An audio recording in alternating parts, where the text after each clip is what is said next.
She collapsed in a law office hallway, hungry, pregnant, and utterly alone. He watched it happen, holding his breath. Because 12 years ago, his wife died carrying their child. Claire Bennett was just a temp, a single mom barely holding it together. When her body gave out, she thought she'd lose everything, including the job that barely kept her son alive. But Ethan Green saw something that day. Not just a struggling employee, but the echo of a pain he knew too well. 2 lives, one trying to survive the present, one haunted by the past. And in the quiet moments that followed, they would learn that sometimes. Healing begins, not with a rescue, but with someone who stays. Now imagine, what would you do if life offered you a second chance, wrapped in someone else's brokenness? This isn't a love story. It's a story of trust, of dignity, of building something sacred from the ruins. If this moves you, please like, subscribe, and share your thoughts below. Here, your heart has a place. Let's begin. She hadn't eaten since noon the day before, but Claire couldn't stop, not with her son's medicine running out, and her paycheck already spent. The office smelled faintly of burnt coffee and fresh toner. Fluorescent lights buzzed quietly overhead, casting a pale, sterile glow across the long stretch of cubicles on the 19th floor of Green and McAllister.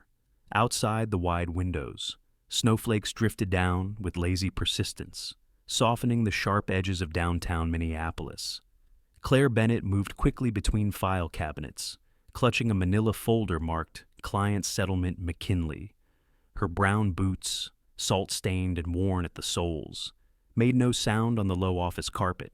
A navy cardigan, one size too big, clung to her narrow shoulders, hiding the way her ribs pressed too closely to her skin. She glanced at the clock, 11:47 a.m. If she worked fast, she might get time to warm up a tea bag she'd smuggled from home. Not that it mattered. Her stomach had stopped growling hours ago. Hunger had become a dull companion lately, something she carried quietly, like the rest of her burdens. Claire's desk was tucked in a corner, near the copy machines. Temporary placement, she reminded herself. 3 more weeks until the temp contract ended, unless they let her go sooner. She couldn't afford that, not now, not when Josh's autoimmune flare-up was getting worse. His last round of medication had cost nearly $300, and the school nurse had called just yesterday to say he was unusually tired again. There was no overtime, no benefits, and no promises in this job. But it was a job. And for Claire Bennett, 35, mother of 1, it was enough for now. She bent down to retrieve a dropped paperclip when the world tilted sideways. At first, it was just a wave of dizziness, like standing too quickly after kneeling. Then the edges of her vision blurred. She steadied herself against the desk, blinking hard. Her heart thudded in her ears. Too loud, too fast. A ringing sound rose somewhere between her temples. The room swayed, and then nothing. A thud echoed softly as her body hit the carpet. Maggie, a paralegal in her early 40s who'd worked next to Claire for a month, gasped audibly. "Claire, Claire." Her voice rose an octave, high and tight with panic. Footsteps clattered from down the hall as chairs scraped and heads turned. Within seconds, a small crowd had gathered, hesitant but concerned. Someone called the front desk. Another dialed 911. The air buzzed with confusion. "Is she breathing? I think so." She was pale all morning. Somebody get her ID. Her handbag, worn and scuffed, had slipped from her shoulder when she fell. Its contents had spilled across the floor pens. A small notepad, a cracked compact mirror, a box of tissues, and a pale blue wallet. And something else. A small plastic stick lay among the clutter. At first glance, it looked like a thermometer. Maggie leaned down, reached for it, then froze. Her breath caught, 2 pink lines, bold, unmistakable. Before she could move, a deep voice cut through the murmurs. What happened here? Ethan Green had arrived, tall, broad-shouldered, with dark hair flecked with gray at the temples. Ethan moved through the circle of employees with the kind of authority that didn't need to be announced. He wore a charcoal suit, fitted and sharp, and a long black coat flapped lightly behind him as he walked. He wasn't supposed to be on the 19th floor. His office occupied the top of the building floor, 32, with a view of the entire city and a private elevator that shielded him from the day-to-day bustle of his employees. But a meeting had ended early, and he had chosen, for reasons he couldn't quite name, to walk the stairs down instead of taking the elevator. Now he stood over the collapsed woman, frowning as paramedics pushed their way in. Maggie, flustered, backed up quickly, dropping the object in her hand. It landed near Ethan's shoe. He looked down. Silence filled the hallway. Ethan bent, slowly, and picked it up. He turned it over in his palm. The quiet ticking of his watch, the only sound he could hear. The test was simple, cheap, even, but definitive. Two bold pink lines stared up at him, steady and cruel. Someone cleared their throat. "She's a temp. Name's Claire Bennett, I think." No emergency contact listed on file. The paramedics moved quickly, checking vitals, preparing the stretcher. Claire lay motionless, one arm tucked awkwardly beneath her face pale against the carpet. A faint crease of worry sat between her brows, as if, even unconscious, she couldn't let herself rest. Ethan's jaw tightened. He looked at her. Really looked. He didn't know her story. Didn't know where she lived, or what brought her to work every morning in a coat far too thin for a Minnesota winter. But somehow, this moment, it stirred something. He slipped the test into the side pocket of her bag, zipping it gently closed. "Let me know which hospital they're taking her to," he said to no one in particular, already turning toward the elevator. As the stretcher wheeled Claire toward the waiting ambulance, Ethan stood alone in the hallway. Snow swirled behind the tall windows. The fluorescent lights hummed on, and the silence she left behind felt heavier than it should have. Ethan Green hadn't seen a pregnancy test in over a decade. Not since his wife's last one, just weeks before she passed. That memory, like most involving Elena, came to him not as a sharp image, but as a feeling. A room with sunlight streaming across hardwood floors. Her laughter echoing through a Sunday morning. The way she'd whispered, "We're going to be parents," as if speaking it aloud might scare the joy away. That joy hadn't lasted long.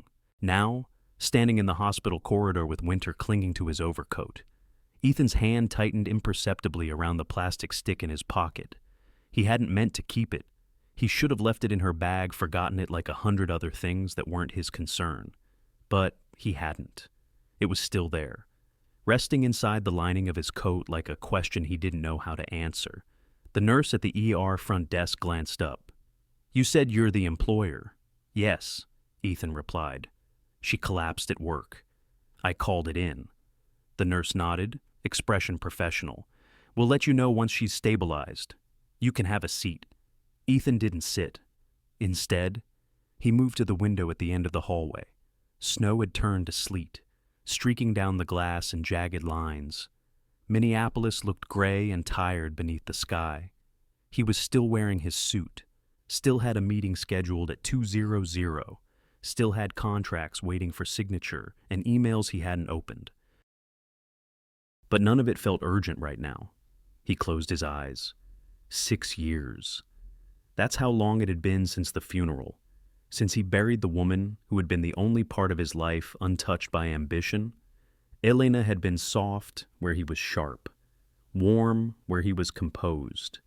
She'd worked in social services, low pay, long hours, relentless hope, the kind of person who always remembered birthdays, even for the janitor.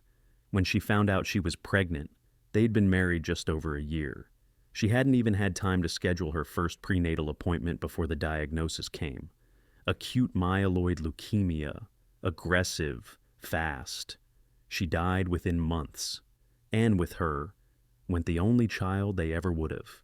Ethan had thrown himself into work afterward, built the firm, expanded it, doubled the client base, moved into the penthouse apartment, wrote checks to children's charities, endowments, hospitals. He had not set foot in a maternity ward until now. The nurse called his name softly. "Mr. Green." "You can see her now." He followed her down a quiet hallway into a small, curtained-off space. Claire lay on a narrow hospital bed, IV in her arm, her skin nearly translucent under the overhead light. She looked even younger like this, or perhaps just more fragile. The monitor beeped steadily beside her, rhythmic and calm. Ethan stood at the foot of the bed, unsure why he was even here. She was an employee, a temp, at that. He barely knew her last name before this morning, and yet there had been something in the way she collapsed. Not dramatic, not attention-seeking, just quiet surrender, like her body had finally given up a fight she never asked to be part of. A knock at the open door pulled him from his thoughts. A doctor in blue scrubs stepped in, clipboard in hand. Mr. Green. Yes, I'm Dr. Phillips. You brought Miss Bennett in. I did. She fainted at the office. Doctor. Phillips nodded. She's stable now. Labs show mild dehydration, low blood sugar, and signs of malnutrition. Has she mentioned any medical conditions? Ethan shook his head. Not to me. We're not close. The doctor hesitated, then lowered his voice. We've also detected elevated hormone levels, HCG. It's too early to confirm, but it's consistent with early pregnancy. Ethan's gaze flickered toward Claire. Her eyes were closed, lashes dark against her cheeks. She hadn't moved. She hasn't said anything about that either, he said, quieter now. Well, we'll know more once she wakes up. Doctor, Phillips said, I've left instructions with the nurse. She should stay overnight for observation. He left, and silence reclaimed the room. Ethan pulled the chair beside the bed, sat slowly. He rested his elbows on his knees, hands clasped together. For a long time, he just watched her breathe. Her bag sat near the wall, half-zipped. A paperback novel peeked out to kill a mockingbird. A receipt from the grocery store poked out from the pages as a makeshift bookmark. Milk, cereal, children's chewable vitamins. So, she had a child already. And now, maybe another on the way. He thought of Elena again, of the baby they'd never met. The quiet ache that had never fully left. He had no right to interfere in this woman's life. She hadn't asked for his help. She didn't even know he'd followed the ambulance, let alone sat here now like some silent guardian. But something about her stirred an old instinct, one he'd buried under board meetings and quarterly reports. Ethan leaned back slightly, eyes drifting to the floor. Then slowly, as if pulled by a thought he hadn't yet formed, he slipped his hand into his coat pocket. The pregnancy test was still there. Smooth plastic. Faint warmth from his own body heat. 2 pink lines. He didn't know her story, but for the first time in years, he wanted to. Behind every quiet woman is a storm no one sees. Claire woke to the low hum of fluorescent lighting and the distant shuffle of hospital feet. The ceiling above her was white, cracked slightly in the corner and unfamiliar. She blinked once, then again, trying to place herself. Then it hit her work. The file room, the dizziness. She sat up too quickly, head spinning. A nurse appeared beside her almost instantly. Easy, the nurse said kindly, placing a steadying hand on her arm. You fainted. You've been out for a few hours. Claire's first words came out as a whisper. What time is it? Almost 5, the nurse replied. You're at Fairview Medical. You collapsed at your office. Someone called 911. Claire's pulse thudded in her ears. My job, she breathed, gripping the edge of the blanket. Did I get fired? The nurse shook her head. There was a man with you when you came in. Said he was your boss. He's already spoken to the front desk. Told us to call if you needed anything. Claire closed her eyes. Ethan Green. Of all the people to see her like that. She barely knew the man, only that he rarely smiled and that his suits probably cost more than her rent. He'd seen her collapse. Maybe more. She thought of her bag had anyone opened it. Her eyes scanned the room. There it was, slumped quietly in the corner chair, zipper slightly ajar. Her breath caught in her throat. She'd tucked a pregnancy test in there 2 days ago, meaning to throw it out. Had anyone seen it? A quiet knock at the door interrupted her spiral. She didn't need to look. She knew. Ethan Green stepped inside, just a half step over the threshold. He didn't wear his coat anymore. His sleeves were rolled up, dress shirt creased at the elbows. Somehow, the informal look made him more human, less untouchable. "You're awake," he said simply. Claire's throat was dry. "Yes. I thank you. I didn't mean to cause trouble." "You didn't?" he replied. "The doctor said it was likely exhaustion and dehydration. They'll keep you overnight, just in case." She nodded, looking down at her lap. "I'm sorry. I wasn't trying to be dramatic. I skipped lunch. Again." His voice was quiet. "It's more than that, isn't it?" She hesitated. "I have a son, Josh. He's 9, has a rare autoimmune disorder. Medication's expensive. I don't have benefits or a cushion, so sometimes I choose food for him instead of me." There was a pause. "Thank you for not firing me," she added, eyes still lowered. "I'm not firing you," Ethan said gently. "But Claire, you have to take care of yourself, too." She looked up then, surprised at the softness in his voice. But before she could say more, he nodded toward the hallway. "I'll let the nurse know you're awake." Then he was gone. Just like that. Claire leaned back into the pillow. Overwhelmed, she wouldn't sleep. She never slept well in strange places, but she closed her eyes and stayed still because stillness, for now, felt safer than trying to make sense of anything else. The next morning, the cab dropped her in front of their duplex in the northeast corner of the city.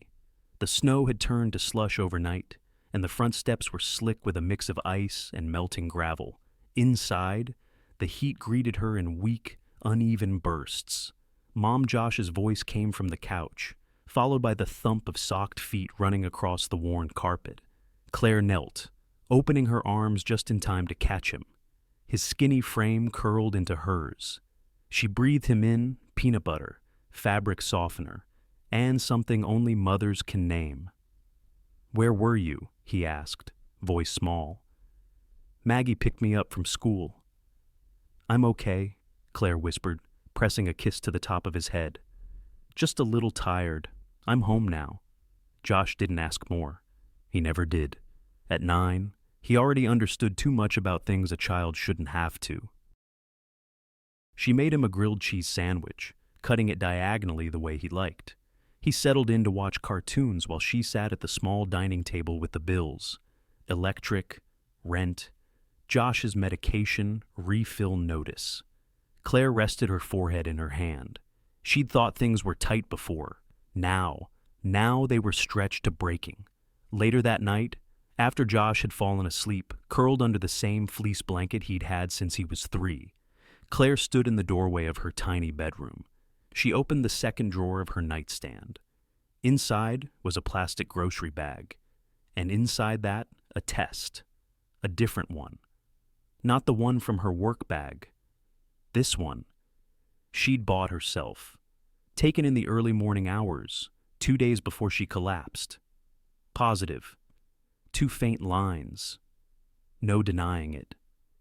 She sat on the edge of her bed and stared at it for a long time.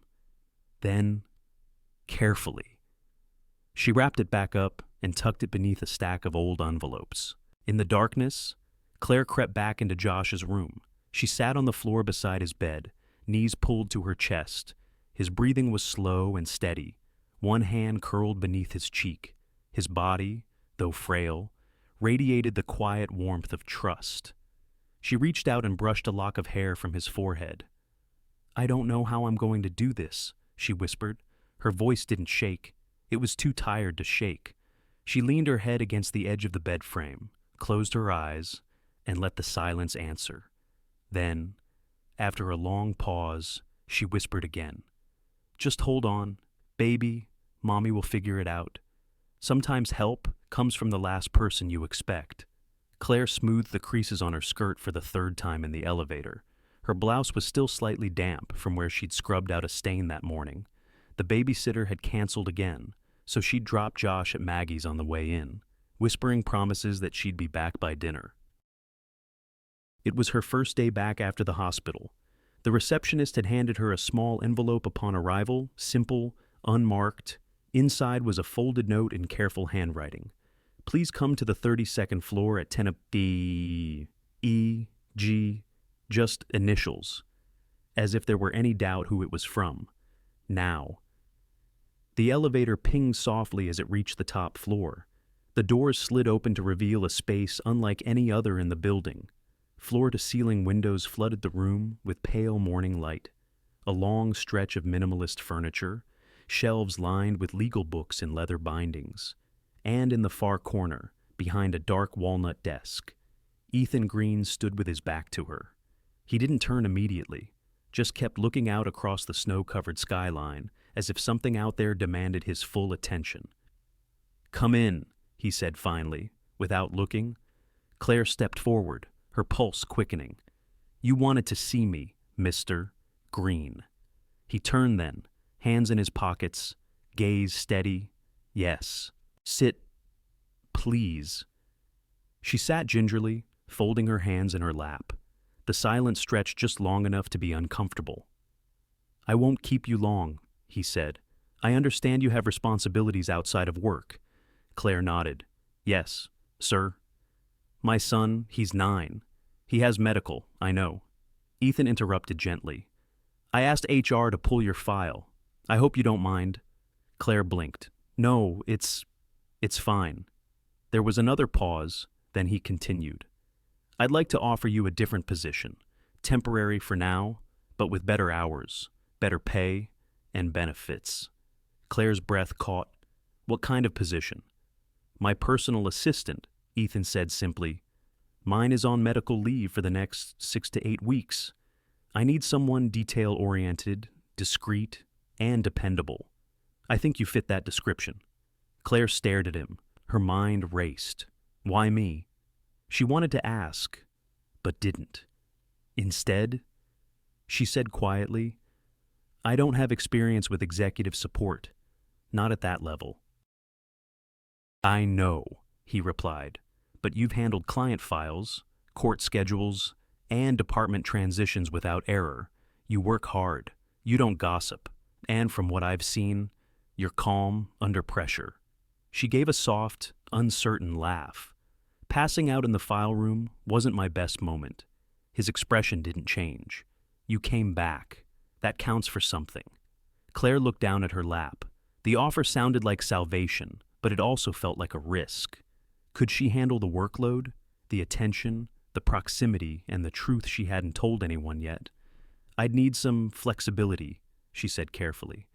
"Josh has regular appointments, and I'd need to leave by 5:30 to pick him up." "Done." She blinked. "Also, I haven't caught up on bills since I've arranged for an advance," Ethan said, sitting on the edge of his desk now. "It'll be deposited today, just enough to get you back on your feet." Her throat tightened. This man, this sharply dressed, quietly intimidating figure, was doing more for her in 5 minutes than anyone had done in 5 years. And yet, she couldn't understand why. "May I ask?" she began. "Why me?" Really, Ethan's gaze didn't waver, but something behind his eyes shifted just slightly. "I believe in giving people chances when they need them most," he said, "and I think you're someone who doesn't ask for help, even when you should." Claire nodded slowly, absorbing his words. She felt exposed, seen in a way that was both comforting and terrifying. "I'll try not to disappoint you," she said finally. "I don't expect perfection," he replied, "just honesty." She stood, unsure whether to extend a hand or simply leave. Instead, she offered a small, earnest smile. "Thank you," she said softly. Ethan didn't smile back, but his eyes softened, just a little. As she turned to leave, the faintest sound of city traffic hummed beyond the windows. The snow had started falling again, light and slow like confetti drifting from a forgotten celebration. Claire stepped into the elevator, doors closing quietly behind her. Inside, She let out a breath she hadn't realized she was holding. Back in the office below, Maggie looked up as Claire returned to her desk. "Well," she asked, curious. Claire shook her head, as if still trying to process it herself. I just got promoted." Maggie raised a brow, but didn't press. Claire sat down, eyes unfocused for a moment. Above, on the 32nd floor, Ethan Green stood at his window, watching the street below. He couldn't explain why he'd offered what he did, couldn't fully articulate what stirred in him when he looked at Claire Bennett. All he knew was that something in her reminded him of a door he thought had long been closed, and maybe, just maybe, it had begun to open. Grief never leaves. It only waits behind doors we try not to open. Ethan Green had mastered the art of keeping those doors closed. He lived in a world of clean lines, sharp suits, and glass walls. No clutter, no noise, no messy emotions. His office, his apartment, even the playlists he listened to all curated for control. But lately, small cracks had started to form, and Claire Bennett was standing in the light coming through them. It started with her voice, soft, even when rushed, focused, even when frazzled. He had begun to notice the way she spoke to everyone with quiet respect, even when they didn't deserve it. She didn't posture, she didn't flatter, she simply showed up on time, under pressure, and holding herself together with the invisible thread only single mothers seem to know how to find. And then came the moment with her son. Ethan had returned from a strategy meeting to find Claire seated in the side conference room with a boy about 9 years old. The kid was pale, thin, clearly recovering from something. But his eyes sparkled with curiosity. Claire was explaining a contract clause in language the boy could understand, using Legos on the table to demonstrate negotiation. "You see," she said, gently moving the pieces, "if this builder takes too many bricks and gives nothing in return, the other builder can walk away. That's called breach." Josh giggled. "Then what? Do they go to Lego court?" "Something like that," she said with a smile.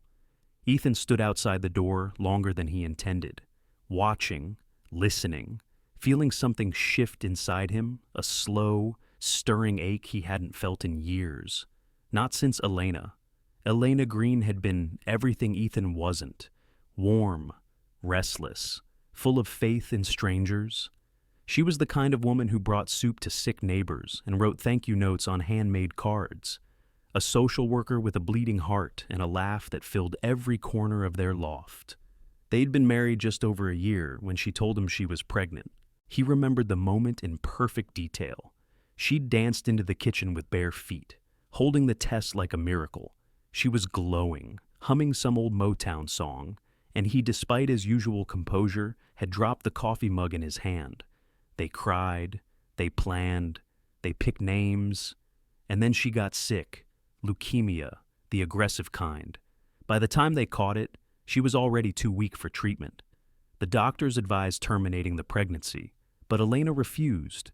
"This baby is ours," she whispered to Ethan in the dark. "Even if we don't get forever, we get now." She passed away in February, wrapped in blankets, her fingers curled around Ethan's. Their daughter never made it to her first breath. He never spoke the name again. Hope.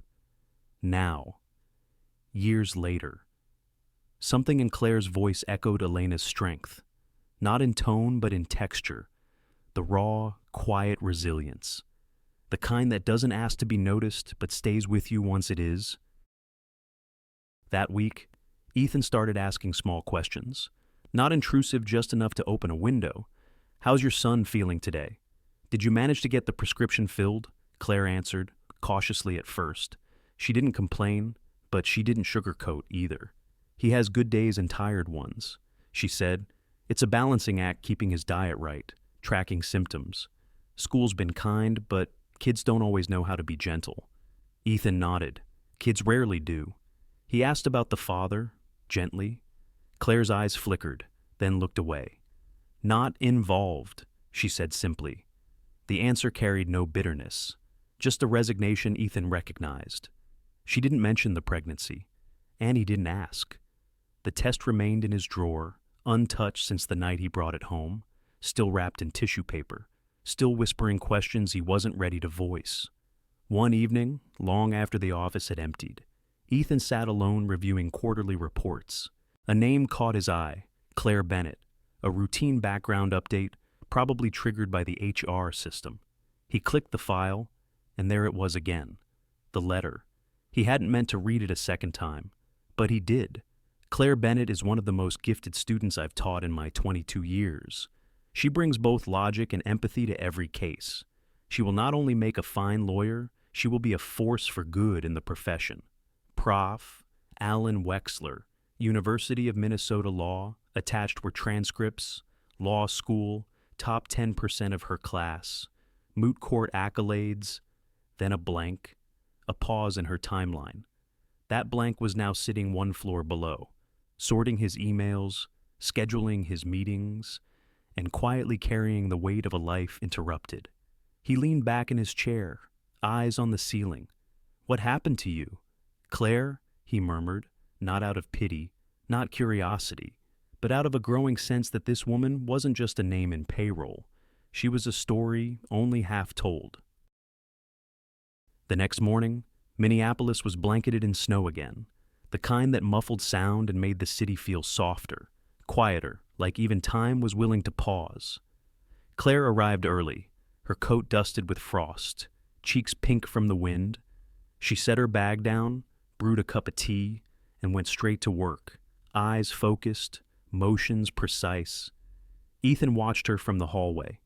He didn't speak, didn't interrupt, but he felt something stir deep in his chest, a thought, a pull, a question, not about business, not about duty, but about whether doors once closed could ever truly stay shut. When someone like Claire Bennett stood quietly on the other side, truth has a way of finding the surface, no matter how deep we bury it.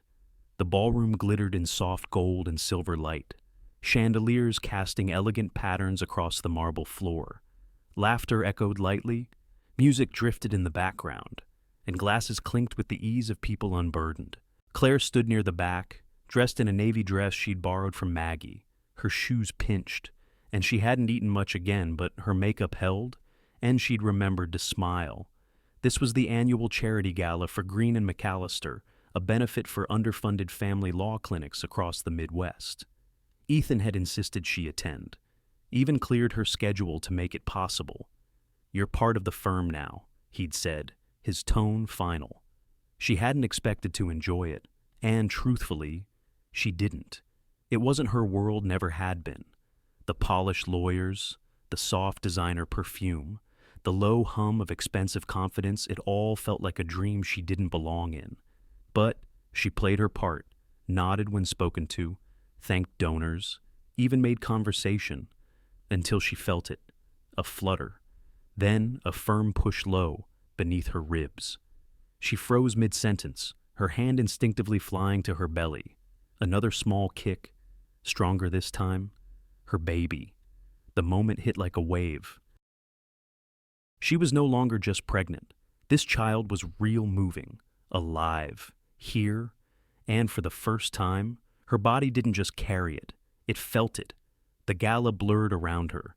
The lights seemed too bright, the noise too sharp. She murmured an excuse to the woman beside her and slipped from the room. She found a quiet guest lounge down the hallway, dimly lit, with plush chairs and a fireplace that flickered gently. The silence pressed in like a warm blanket. She sat down slowly, hands cradling her stomach, and cried. Not the loud, dramatic kind of crying, but the quiet sobs that come from holding everything in for far too long. All the fear, the exhaustion, the loneliness, the endless calculations about rent, school, prescriptions, the nights pretending to Josh that she wasn't scared, the mornings looking in the mirror, trying to believe she could do this again. Alone. She covered her face with both hands, her shoulders shaking. Behind her, the door clicked open. Footsteps, soft, careful. She didn't have to turn around. "Ethan, I'm sorry," she choked out, not looking at him. "I'll be fine. Just give me a minute." He didn't speak at first. Then quietly, "Claire, She wiped her face roughly. Stood too quickly? I'll go back out. I know how this looks. I shouldn't have left the room. You don't have to explain. Yes. I do, she said, voice trembling now. I've been hiding something. I wasn't trying to lie. I just didn't know how. She met his eyes finally. I'm pregnant. There. The truth. Stripped of pretense. Ethan didn't flinch, but he didn't move either. She swallowed hard. I found out a few weeks ago. I was going to wait until the contract ended to say anything. I just needed the job, the paycheck, silence. The father isn't in the picture. She continued. He left when I told him. Blocked my number. I haven't seen him since. Ethan's eyes were unreadable. Claire wrapped her arms around herself, suddenly aware of how fragile she felt under the weight of his silence. I know what this means, she said, voice cracking. I know what people think when they see a woman like me. Pregnant, single, working a temporary job. I've heard it all before. Tears slipped again. Fast now. But please, let me stay. Just until I can get on my feet. I'll work twice as hard. I won't miss a deadline. Her voice dropped to a whisper. I just need to feed 2 kids now. For a long moment, the room held its breath. Ethan's expression didn't soften.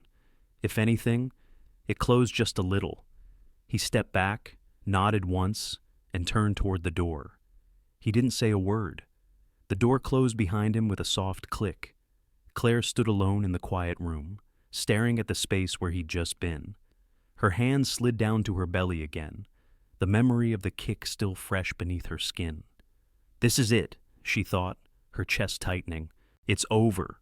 What if the worst day of your life became the beginning of everything good? Claire stood in front of the elevator, staring at her reflection in the golden doors. She had barely slept. Her eyes were puffy, and her chest still carried the tightness from the night before the words she'd said, the tears she couldn't stop, and the way Ethan had walked away in silence. She told herself not to expect anything.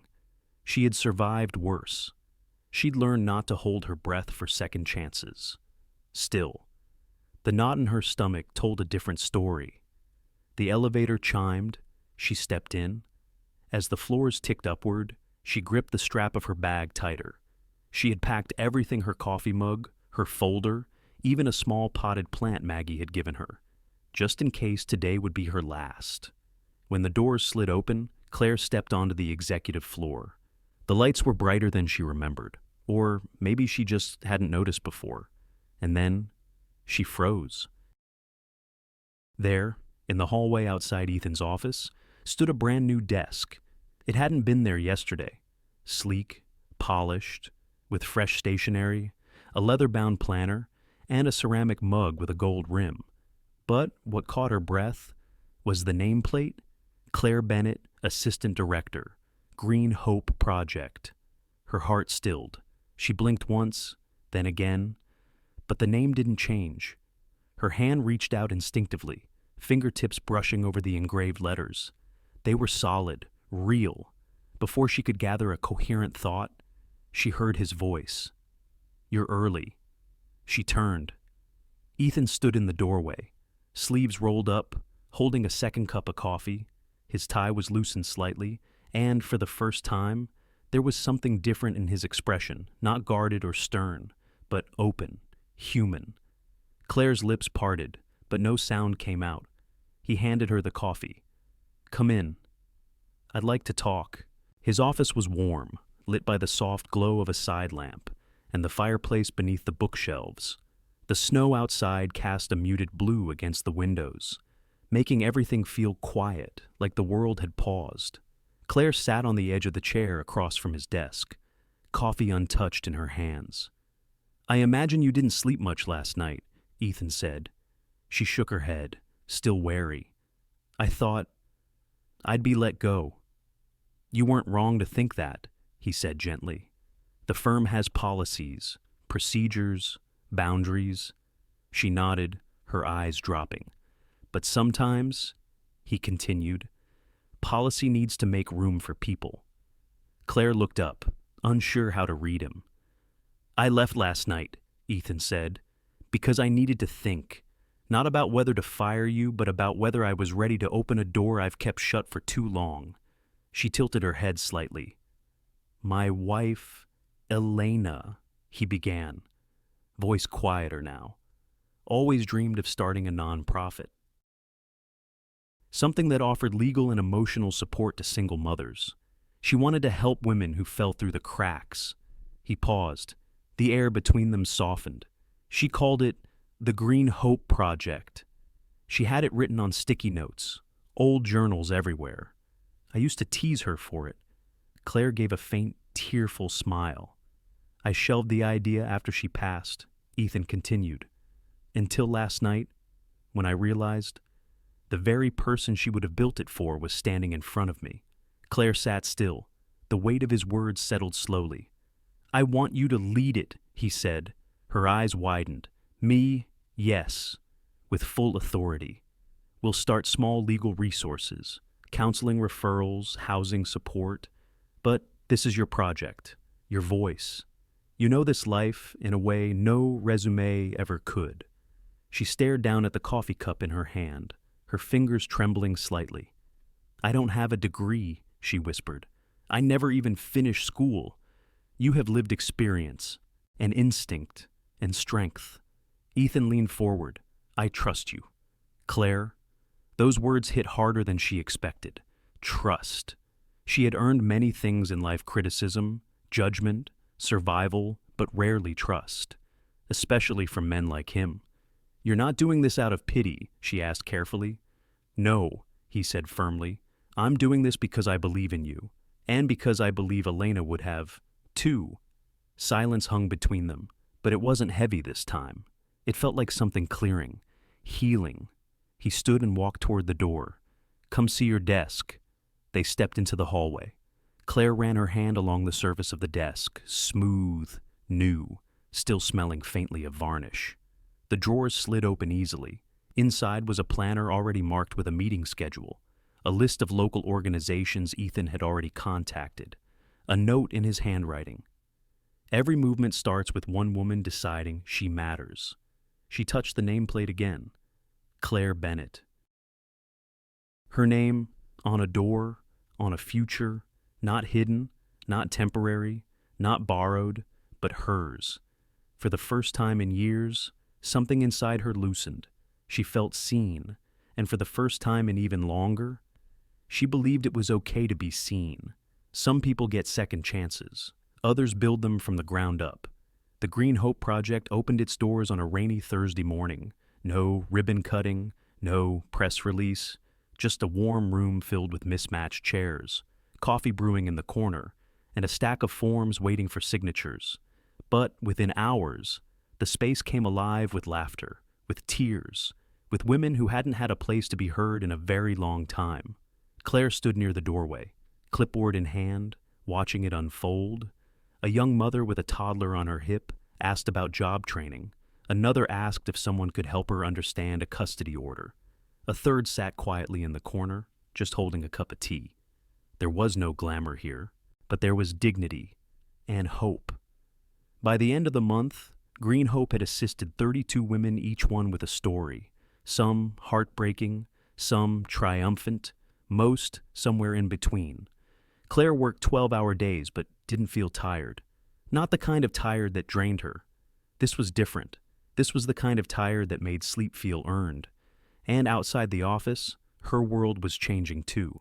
She and Josh had moved into a small 2-bedroom apartment near the river. Nothing fancy, but clean, quiet, and warm. The windows caught the afternoon sun. The floors didn't creak, and for the first time, Josh had a room that was truly his. His health had improved with a new medication plan, thanks to the insurance Green and McAllister now provided. His cheeks were rosier, his laugh louder. He slept through the night. Claire began to breathe again. One Friday evening, the doorbell rang just after 7. Josh opened the door before Claire could stop him. Mr. Green. Ethan stood in the hallway, dressed down for once in jeans and a navy sweater, holding a large teddy bear with a red ribbon. "For you," he said, handing it to Josh. "He doesn't have a name yet, though." Josh hugged the bear tightly. "I'll think of something." Claire appeared behind him, wiping her hands on a dish towel. She looked surprised, but not uncomfortable. "I hope this isn't too late," Ethan said. "I was in the area." She smiled softly. "Come in." They ate dinner together, leftover lasagna, garlic bread, and store-bought salad. Josh insisted on showing Ethan his space-themed Lego collection. Ethan listened attentively, asked questions, and even helped rebuild a damaged spaceship. Later, after Josh went to bed, they sat in the living room. A soft jazz record played in the background. The lights were low. A candle flickered near the window. Claire held a warm mug of chamomile tea between her palms. "You're good with him," she said quietly. Ethan leaned back slightly. "I like kids. I thought I'd have one by now." Claire didn't press, but the way she looked at him said she remembered what he'd shared. They sat in companionable silence for a few minutes. Then, gently, Ethan said, "I've been thinking about what you said that night about the pregnancy." Claire's body stiffened, just slightly. He noticed and softened his voice. "I just want you to know, it doesn't change anything." She looked at him then, really looked, and for the first time, her guard slipped. "I'm still figuring it out," she said, "still trying to make peace with it. It wasn't supposed to happen. I thought I was done starting over." He nodded. "I understand. I'm not ready for anything complicated," she continued. "I'm still carrying someone else's child. That doesn't go away just because things are good now." There was a long pause. Ethan didn't move closer. He didn't make a speech, but he also didn't flinch. "I'm not asking you to be ready," he said quietly. "I'm just here. That's all." His words weren't grand, but they were steady, like stone beneath her feet. Claire looked down, blinking fast. "I don't want to hurt anyone," she whispered, "especially not you." "You won't," he replied. "I promise." She nodded slowly, and then the smallest of smiles. Later that night, after Ethan left and the apartment had quieted again, Claire stood by Josh's door, watching him sleep. His new bear lay beside him, one arm tucked under his chin. Claire's hands rested on her belly. The baby kicked once, gently. She exhaled. The past hadn't disappeared. The pain hadn't magically resolved. But something new was forming. Not certainty, not security, but something like safe. Some stories are meant to be told. Others must be lived before they're shared. The hall was filled to the edges. Rows of folding chairs lined the newly polished floor. Simple centerpieces made from donated flowers stood on each table.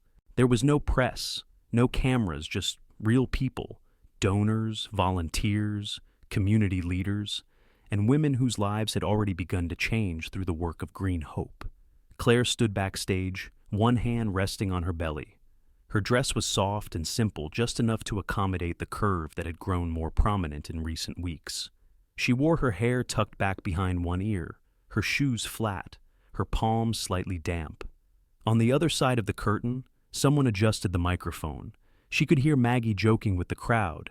Laughter trickled through, easy and warm. Josh sat somewhere in the front row, between Maggie and Miss Alvarez, one of the first women the center had helped. He wore a button-down shirt he picked out himself and kept practicing how to clap at the right time. And Ethan. He was seated front and center, not in a suit today, but in a dark gray sweater and blazer, no tie. His posture relaxed, but his eyes focused, on the stage, on her. Claire closed her eyes and breathed in slowly. Then she stepped out. The applause was kind, encouraging. She took the podium, adjusted the mic, and looked out over the crowd. Dozens of faces, some familiar, some brand new, all listening. 6 months ago, she began. I was working a temp job. I hadn't eaten in 24 hours. I passed out in a file room because I was trying to stretch one paycheck across too many needs. A few murmurs of recognition rippled through the audience. I was hiding a pregnancy, raising a child with a chronic illness, alone, afraid, and tired in a way I didn't know how to explain.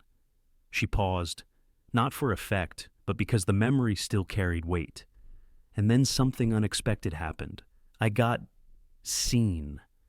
Her eyes found Ethan's. He didn't smile. He didn't need to. The warmth in his expression said everything. A man I barely knew noticed that I was drowning and didn't look away. He gave me work, but more than that, he gave me space to rise. She scanned the room. I know many of you have heard my story in parts, through paperwork, through office rumors, maybe in passing from someone else. But I want to tell it in full because I think someone out there needs to hear it. Claire's voice stayed steady. I didn't grow up dreaming I'd become a case study in survival. I wanted to be a lawyer. I wanted to help people. I didn't imagine dropping out of school, losing insurance, fighting through courtrooms just to keep my child safe. A hush had fallen over the room. But this is the truth, she said gently.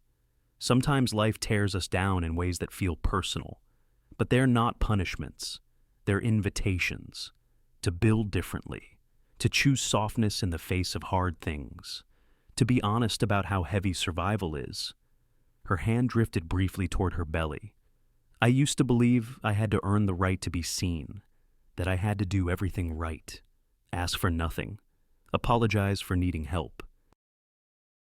But Green Hope changed that. She took a breath. This isn't just a center. It's not just a program. It's a mirror for every woman who forgot what she looks like when she stands tall. From the crowd, a few sniffles, a tissue passed from one woman to another. Claire continued, we've helped over 80 women in our pilot phase. That's 80 children who saw their mothers breathe easier. That's 80 stories beginning again, and we are just getting started. The room swelled with quiet pride. Then she said the words she had saved for last. My daughter is due in a few weeks. I didn't plan for her. I wasn't ready.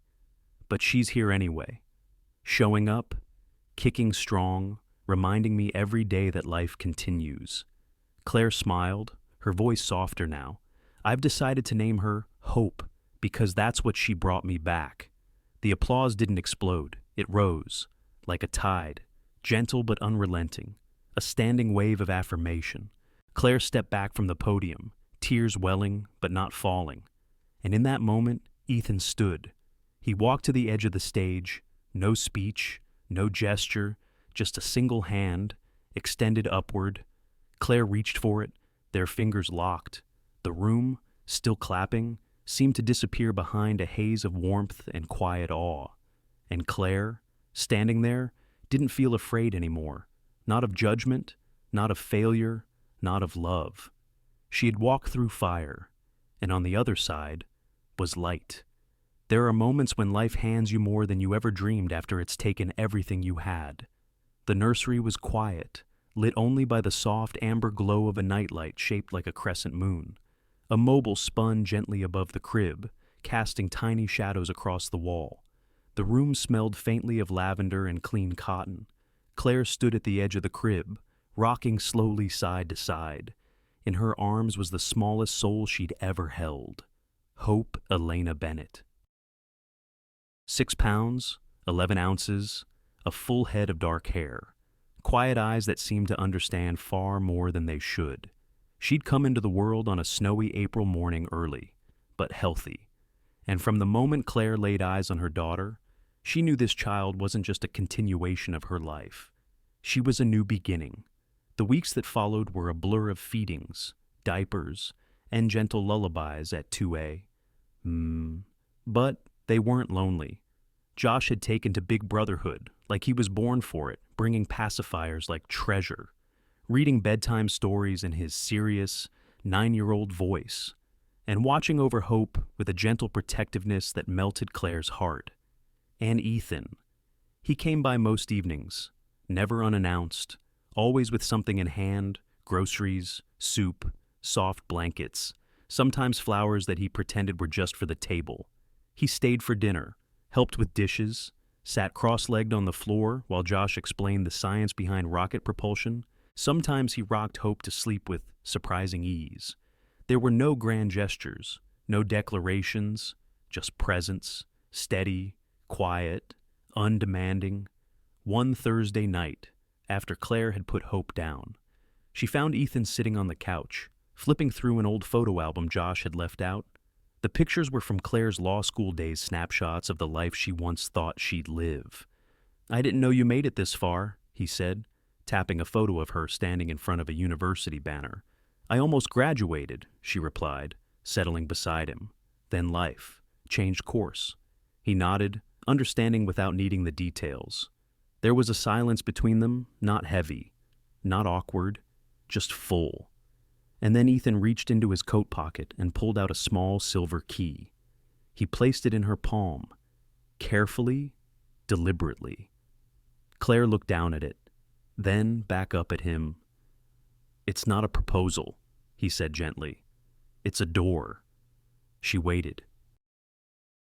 "To the house Elena and I bought together. I haven't lived there since she passed. Couldn't. It held too many ghosts. But lately," his voice softened, "it's been feeling more like an invitation." Claire said nothing. "I've had it cleaned up, painted. There's a nursery already, a garden in the back where Josh can build whatever he wants, and a kitchen you'd probably hate less than this one." A smile tugged at the corner of her lips.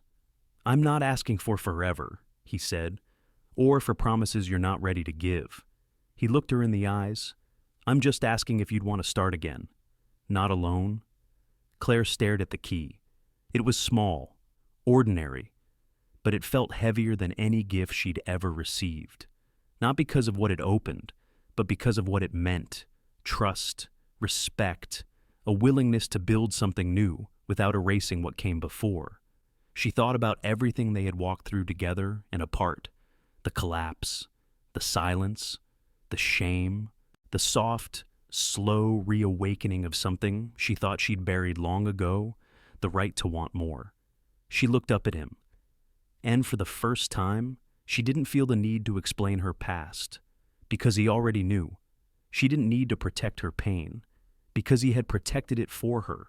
She didn't need to be strong, because now she wasn't alone. Claire reached across the cushion and took Ethan's hand, not urgently, not dramatically, but with the quiet, steady grip of someone ready to walk, not run into the future. No vows, no grand declarations, just breath and being. She closed her fingers around the key. "I don't know how to do this," she whispered. Ethan's thumb brushed across the back of her hand. "Neither do I." And that was enough. Weeks passed, spring arrived, the snow melted, hope grew stronger. Claire returned part-time to Green Hope. The center expanded into a second building. Maggie got promoted. Josh entered a local science fair with a homemade wind-powered generator. Life wasn't perfect.